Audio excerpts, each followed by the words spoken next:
The NFL Scouting Combine is in the books, and there's all sorts of talk right now about the risers and the fallers from the week in Indianapolis. Now, this is how it goes every year. The NFL world goes out to the Combine, the prospects go through these workouts, and then in the immediate aftermath, there's lots of discussion about whose stock is up and whose stock is down. For example, two players this year who had really strong weeks in Indianapolis are the safeties, Nick Emmanwori out of South Carolina and Malachi Starks out of Georgia. Both these guys have been mentioned as potential options for the Ravens at pick number 27, but after their combine performances, there's doubt as to whether either of them will be there for the Ravens at the end of the first round.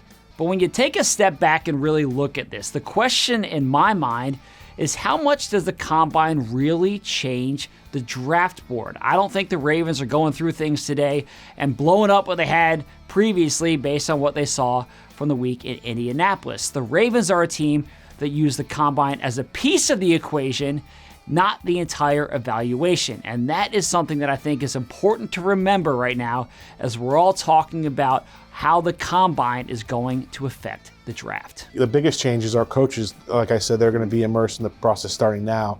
So getting their opinions will factor into the board. As scouts, a lot of the work that we've done is already covered last week. So we're going to incorporate the data. It's like puzzle pieces, right? So we're going to incorporate all the data that we had here, the testing numbers, the medical, the interviews, and that will augment the board some, but I wouldn't say it would be drastic.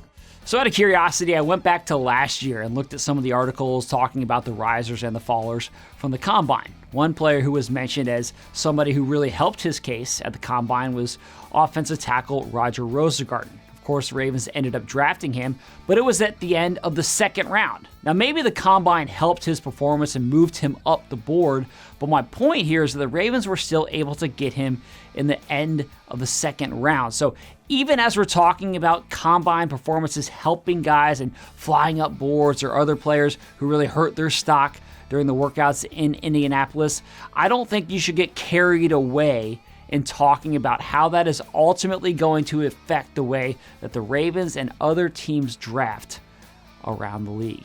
Now, there was lots of coverage that we had in Indianapolis, so make sure you check it all out on the Ravens app, our website, and across social media as well. Thank you so much for watching. I'll see you again tomorrow.